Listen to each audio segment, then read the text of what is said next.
Hi guys, welcome back to Royal Glow pour un nouvel épisode. Un épisode qui fait rêver. Le mariage. Oui, parce que beaucoup se marient sans savoir pourquoi, d'autres par amour, d'autres par pression sociale, d'autres pour le statut, mais qu'importe pour les raisons pour lesquelles on se marie concrètement, tout le monde se pose toujours la même question. Ce mariage, est-ce qu'il va m'apporter le bonheur ou est-ce qu'il va m'apporter ce que je recherche? Qu'importe les raisons, c'est la question que tout le monde se pose. Et c'est ce qu'on va voir, mais du coup, dans cet épisode. Et comme d'habitude, avant de commencer, n'hésitez surtout pas à liker, à commenter, à aimer, à partager et surtout à vous abonner. Et sans transition aucune, on enchaîne. Le mariage n'a pas été créé par une seule personne. C'est une institution très ancienne qui est apparue dans différentes sociétés au fil du temps, pour des raisons sociales, économiques, familiales, pour le coup. Mais concrètement, le mariage, à l'époque, avait différentes fonctionnalités. Pas celles qu'on connaît aujourd'hui, mais différentes. Premièrement, organiser la filiation. Dans tout ce qui va être société agricole à l'époque, ça permettait de savoir qui était l'enfant de qui, permettait de savoir à qui on allait léguer les terres, le bétail, etc. Donc, le mariage, concrètement, servait donc à structurer la parenté et la transmission. Dans d'autres situations, dans d'autres sphères de certaines sociétés, elle servait au niveau politique. C'était un tremplin au niveau politique et c'était une affaire collective parce que elle créait des alliances pour certaines familles ou certains groupes et on a pu le voir avec tout ce qui va être roi, reine, etc. parce que ça permettait de consolider des clans, ça permettait d'unir des clans, des royaumes et ça permettait d'assurer la paix. Donc ici, c'est pas une affaire d'amour, mais c'était une affaire collective. Tu te maries, même si tu ne l'aimes pas, c'est pas grave. Là, c'est pour une histoire politique. Et il y a eu aussi la partie où ça permettait d'encadrer la sexualité. Pour le coup, ça c'était plus au niveau religieux. C'est plus la religion qui est arrivée pour pouvoir encadrer ça au niveau pour apporter cette dimension morale là finalement parce que du coup ça permettait de savoir quel type de relation sexuelle était considérée comme comment dirais-je morale et surtout légale. On va dire ça comme ça. Et on avait aussi le devoir de parenté, la responsabilité envers les enfants, etc. Mais il y avait aussi ce côté protéger les droits et les obligations. C'est plus ce qu'on a en fait en soi dans les sociétés d'aujourd'hui où en soi ça s'est transformé en partage de biens, héritage, reconnaissance des enfants, droits de parenté, droits sociaux et fiscaux. Et ça c'est justement ce côté-là justement fonction légale qu'on a conservé dans pas mal de sociétés aujourd'hui pour le coup. L'amour n'est pas mariage et mariage n'est pas amour. Parce que l'idée moderne dans laquelle on se dit que on se marie par amour, c'est apparu relativement récemment. C'est apparu très récemment parce que à l'époque, les gens, quand du coup ils se mariaient au niveau des cultures, ce n'était pas forcément parce qu'ils aimaient le partenaire ou ce n'est pas forcément parce qu'ils choisissaient le partenaire avec qui ils voulaient être. Parce qu'en soi, certaines cultures, en fait, tu te mariais du coup dans la polygamie ou la monogamie, tu te mariais parce que mariage arrangé ou mariage libre, tu te mariais parce que mariage religieux ou mariage du coup civil, ou c'était des unions entre clans, entre castes, voilà, on connaît. Donc cette idée-là que on love to love là avec le mariage, c'est arrivé que très très récemment parce que initialement le mariage était un outil concrètement pour pouvoir organiser la société, pour pouvoir organiser tout ce qui va être relations familiales, affiliation familiale, clan, assurer la paix au niveau économique. Enfin, ça veut dire que vraiment le mariage n'était pas du tout une histoire d'amour. L'idée que l'histoire d'amour est mariage, c'est récent. Et aujourd'hui, on nous vend le mariage comme the ultimate but de ta vie. Et parce qu'il y en a qui voient le mariage comme l'ultime but d'une vie.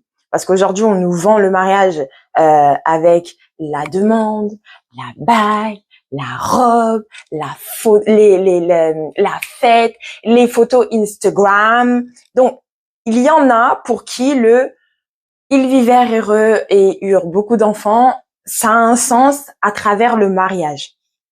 Pour le coup, parce que pour eux, le mariage est le but ultime de leur propre vie, en fait, finalement. Ce qui n'est pas forcément le conte de fées, parfois, qu'ils pensent vivre. Il y en a, oui, il y en a, finalement, ils se rendent compte qu'en fait, mais dans quel piège je suis tombée?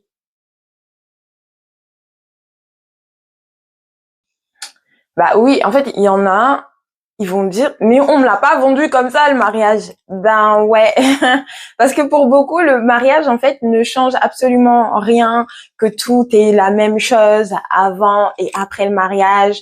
Et pour d'autres, ils vont te dire, ben en fait, le mariage, c'est juste un bout de papier. Mais c'est faux. Spoiler, c'est faux. Ce n'est pas vrai. Le mariage change rarement la relation du jour au lendemain, c'est sûr.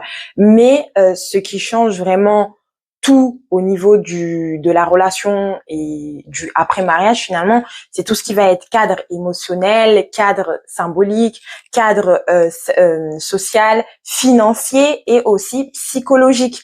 Parce que après la phase de lune de miel, concrètement, là où on a tout qui est hyper intense, tout est joie en fait, tout est fluide, tout est intense, on vit les choses à 1000 à l'heure, tout est romantique, on a les papillons dans le ventre. Là où on a ça, eh ben on découvre un peu plus de réalisme après cette période de lune de miel, parce que on finit par ne plus idéaliser. Pourquoi? Parce que au début, tout était génial et tout le monde voulait montrer en fait le meilleur côté de soi-même. Femme comme homme, on a envie de se présenter sous son meilleur jour. Mais après cette phase-là, avec le temps, la stabilité du mariage s'installe et on vit des moments ensemble, les moments intenses, émotionnels, etc., à on construit ensemble. Et c'est là où les challenges peuvent commencer. Pour le coup, pourquoi? Parce qu'en fait, le mariage va transformer l'amour en partenariat, dans le sens où avant la relation, on était plus spontané, on exprimait plus ses émotions, on parlait un peu plus, on était centré sur l'autre ou sur soi-même, et il y avait peu de responsabilités communes. Mais après le mariage, vient les responsabilités, vient l'organisation, vient le partenariat, parce qu'on doit organiser tout ce qui va être vie commune pour le coup, et l'amour en fait devient plus concret parce qu'on n'est plus dans le j'ai envie de dire dans le papillonnage, dans l'émotionnel. On est plus structuré dans sa tête, on n'est plus dans la spontanéité. On garde la spontanéité pour certains, mais on est un peu plus réfléchi dans ce qu'on fait. Pourquoi? Parce qu'on organise un peu plus concrètement sa vie pour une stabilité sur le long terme, pour le coup.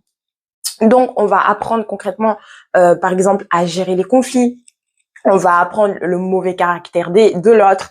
On va apprendre à prendre des décisions ensemble et plus vraiment individuellement. Donc, c'est souvent là que du coup, la réalité commence. Et c'est souvent là que la vraie relation après un mariage commence. Ce n'est pas du tout la période de lune de miel pour le coup. Et le mariage va aussi, pour le coup, apporter... ça va pas apporter... ça va apporter un sentiment de sécurité. Parce que concrètement, il y en a qui vont se dire, je vais me marier parce que je serai en sécurité. Je vais sécuriser ma relation. Parce que le mariage apporte souvent, parfois, ce sentiment de stabilité, de sécurité émotionnelle aussi, et de stabilité de vie finalement, mais, parce qu'il y a toujours des mais, ça peut avoir deux effets. On a un effet positif où là, effectivement, tout va être positif dans le sens où ça va vraiment apporter cette stabilité émotionnelle. Là, on pourra être plus authentique avec la personne avec qui on est, avec qui on vit. On pourra vivre des moments plus profond, dans le sens où on va créer une safe place avec cette personne-là et on va avancer, on va pouvoir se confier à cette personne-là sans être jugé, sans être sans être moqué. On va pouvoir vraiment construire ce petit cocon bien safe, bien cocooning, bien agréable. Et ça, c'est le côté positif du mariage qui peut apporter la sécurité. Et on a le côté négatif où on peut avoir en fait le contraire, c'est-à-dire que on va pas avoir ce côté pensant qu'on va avoir la sécurité ne va pas y être parce qu'il y aura moins de communication, il y aura moins de séduction, moins d'efforts, parce que ce truc de c'est bon, on est mariés, j'ai plus besoin de faire d'efforts. Et du coup, les conflits deviennent un peu plus fréquents et l'amour, du coup, change de forme. Le quotidien va être plus révélateur finalement du piège dans lequel on est tombé. Concrètement, c'est vrai parce que ce qui permet qu'un mariage dure dans le temps, et ça, c'est beaucoup qui ne le comprennent pas, ce n'est pas la passion, c'est pas le je vais être en sécurité parce que j'ai la bague, pas du tout. C'est en fait, parce qu'il y en a beaucoup qui passent toute leur vie ensemble et ça se passe super bien sans forcément se marier. Mais pourquoi? Parce qu'en fait, ils ont compris que concrètement, c'est pas la passion qui fait durer une relation, hein. C'est pas comment on dit, le toxique, les conflits, qui fait durer, c'est pas du tout.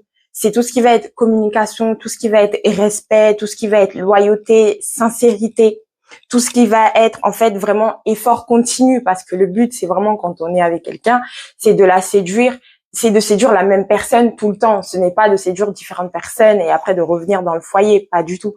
C'est de vraiment avoir cette envie de séduire la même personne tout au long de votre vie commune. Donc on a ce côté passion aussi effectivement, mais on a aussi un développement au niveau de la communication parce qu'on communique pas tous de la même manière.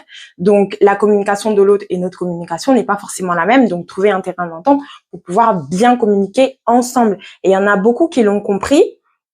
Et ils comprennent aussi que les relations, en fait, ne s'entretiennent pas automatiquement. Ce n'est pas parce qu'on s'est marié que ça y est, c'est bon, ça va s'entretenir tout seul je sais pas, tout va venir de manière automatique comme ça, pas du tout, parce que certains, concrètement, quand ils se marient, ils croient vraiment que le mariage c'est magique. Vraiment, il y en a qui croient que ça va tout régler, mais non. En fait, le mariage va être plus révélateur de ce qui a été caché de la personne que tu avais en face de toi, parce que la personne, parce que le mariage ne va pas magiquement faire apparaître la maturité chez l'autre. Le mariage ne va pas faire apparaître la fidélité chez l'autre, ou la compatibilité chez l'autre, ou le bon sens chez l'autre, ou encore la communication chez l'autre. Et il y en a beaucoup qui ne le comprennent pas. Et ça, vraiment, c'est trop problématique. Pourquoi? Parce qu'en fait, derrière, tu te lances dans quelque chose qui finalement, tu pensais être simple, mais qui au final n'est pas simple. Et c'est ce que beaucoup ne comprennent pas, c'est que le mariage n'est pas aussi simple que ça. Le mariage, concrètement, n'est pas un problème en lui-même. Le problème vient des raisons pour lesquelles les gens veulent se marier. Parce que on parlait d'amour tout à l'heure, mais il y en a beaucoup au jour d'aujourd'hui qui ne se marient plus par amour, mais il y en a qui vont se marier parce que ils pensent que le mariage va sauver leur couple. Donc ils espèrent que le mariage va installer la communication alors qu'il y avait déjà un manque de communication. Ils vont espérer qu'il y aura moins de disputes, que ça va régler l'infidélité, comme on l'a dit tout à l'heure, ou encore l'absence de confiance. Mais sauf que non, le mariage va justement t'ouvrir les yeux sur ce qui était déjà présent. Donc ça va même encore plus révéler tous les problématiques qu'il y avait déjà avant le mariage. Et ça, il y en a qui se leurrent en fait là-dessus. Et il y en a d'autres qui vont se marier parce que par intérêt matériel pour le coup, parce que ils veulent profiter des biens de l'autre, ils veulent profiter de l'argent de l'autre, de la stabilité de l'autre. Et ici, l'amour et le respect passent au second plan concrètement, et la relation devient plus une forme d'exploitation, j'ai envie de dire. Elle reste déguisée parce que du coup, on profite de l'autre et du fruit du travail de l'autre. Après, quand c'est consenti, très bien. Mais quand ce n'est pas consenti et qu'on fait croire à l'autre que oui, non, mais c'est par amour, alors qu'en fait, non, c'est par intérêt.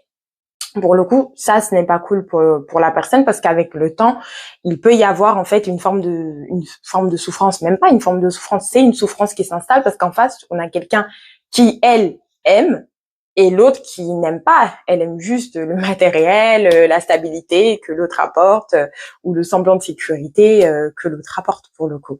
Et ça, c'est pas vraiment cool pour les personnes en face. Et on a aussi ceux qui se marient uniquement pour le statut social, pour l'image, ceux qui vont te dire ah regarde moi je suis mariée, mais pas toi, mais du coup toi tu te maries quand? Oui, mais du coup tu n'es pas apte à parler parce que moi je suis mariée, donc en étant mariée j'ai plus de poids, ma parole a plus de poids parce que je suis mariée. D'accord. D'accord. En fait, le but de ton mariage, c'est juste de te vanter et de dire que tu es marié. Ici, concrètement, la relation, elle est vide. Elle est vide parce qu'une personne, elle va dire oui devant l'autel, devant les gens, pas parce qu'en fait, elle est réellement engagée envers la personne en face, pas forcément par amour, mais par envie de se vanter auprès des autres. Parce que elle veut montrer qu'elle est mieux que l'autre. Et là, concrètement, dès le début, la relation, elle est vide. Même avec le temps, elle peut être aussi vide. Mais quand on passe dans cet état d'esprit-là, la relation, dès le début, est vide. On va pas se mentir. Elle est vide émotionnellement. Parce que tout est une question d'image et de je veux me vanter. Et on a la dernière possibilité, c'est ceux qui se marient pour contrôler l'autre. Malheureusement, c'est des choses qui arrivent où les gens, le partenaire, va en fait mettre la bague au doigt ou va accepter le mariage pour abuser et prendre le contrôle sur l'autre. Et c'est des abus qui vont donner lieu à des violences au niveau physique, au niveau psychologique et au niveau émotionnel. Et malheureusement, dans certaines situations, l'institution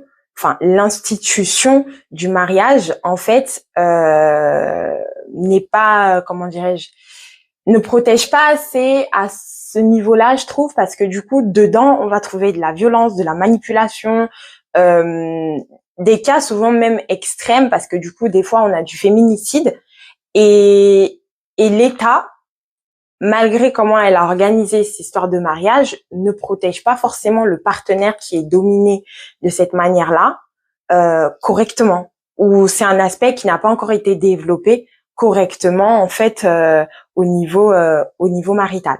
Et ça, c'est voilà. Après, on va pas regarder ce qui se passe dans le mariage des gens, mais c'est vrai que après, pour être protégé, c'est sûr que oui, dans ce type de cas, il faut déjà que la personne elle-même fasse le premier pas et aille déposer du coup plainte déjà. Comme on a pu le voir tout au long de cet épisode, après la phase de lune de miel, le mariage fait souvent passer le couple du fantasme au réel, de la passion au partenariat, de la séduction à la construction et de l'intensité à la stabilité. Et pour beaucoup de couples, c'est souvent là que la réelle relation commence, quand l'illusion disparaît. Parce que concrètement, il faut aussi se dire que quand on est avec une personne et une personne saine, dans un mariage sain, tout c'est-à-dire que la relation et le mariage n'est pas dominé ni par la peur, ni par l'intérêt, ou encore ni par les apparences. Non, bien au contraire, on est plus sur de la confiance, sur de la communication, sur le respect mutuel, sur de la loyauté, le soutien et tout ce qui s'ensuit. Pour le coup, donc pour ma part, hein, pour le coup, en matière de mariage, ce n'est pas le mariage qui détruit les gens. Pas du tout. Ce n'est pas le mariage qui détruit les gens, mais c'est les gens qui détruisent l'institution qu'est le mariage et ce qu'il représente. Parce que à l'époque, le mariage faisait rêver les femmes comme les hommes. Hein. Il y a aussi des hommes qui rêvaient aussi de se marier. Ça faisait rêver. Mais au fil du temps, les gens ont commencé à se marier concrètement pour les mauvaises raisons. C'est mariage à tout va, on prend plus le temps, tout est chop chop, rapide. On prend plus le temps de rien, même d'apprendre à connaître la personne. Il y en a, au bout d'1 mois, ils vont se marier. Et après, ils vont te dire, non, mais c'est l'amour fou. Non, c'est pas l'amour fou, en fait. C'est juste l'état amoureux du début. La lune de miel du début d'une relation. C'est tout. Mais ils vont se marier rapidement comme ça. Et après, ils vont divorcer rapidement aussi. Parce que concrètement, aujourd'hui, les gens ne se marient plus pour les bonnes raisons. Ils se marient pour les mauvaises raisons, mais divorcent pour les bonnes raisons. Et c'est ça qui est triste. Parce que finalement, le mariage, le côté sacré du mariage n'a plus ce côté sacré parce que finalement, on jure de s'aimer, de se construire, d'être ensemble, dans le meilleur, dans le pire, etc. Mais en fait, on fait que jurer parce que quand tu te maries 1 fois, 2 fois, 3 fois, 4 fois, au bout d'un moment, normalement, le mariage, c'est une seule fois dans une vie, c'est tout. 3 fois, 4 fois, 5 fois, 6 fois, ça a plus d'intérêt. Enfin, le côté sacré, le côté, le côté vraiment magique du mariage n'a plus lieu d'être. Enfin, vraiment. Donc, du coup, réfléchissez bien avant de dire je le veux et avant de dire oui à une demande en mariage. On n'est jamais vraiment sûr de la personne avec qui on est et de la personne avec qui on veut passer notre vie, mais il y a des signes. Il y a des signes. Donc juste ouvrez les yeux parce que dans tous les cas, c'est le mariage qui va vous ouvrir les yeux. S'ils sont fermés, le mariage vous ouvrira les yeux. Et ça, souvent, parfois, ce n'est pas forcément dans le bon sens. Parfois, c'est dans le bon sens. En tout cas, on arrive à la fin de cet épisode. J'espère que vous l'aurez aimé. N'hésitez surtout pas à commenter, à liker, à le partager si vous pensez qu'il y en a qui ont besoin d'entendre toutes ces informations. Et n'hésitez aussi pas à vous abonner. Until next time, take care of yourself. It was Lily. À bientôt pour un nouvel épisode.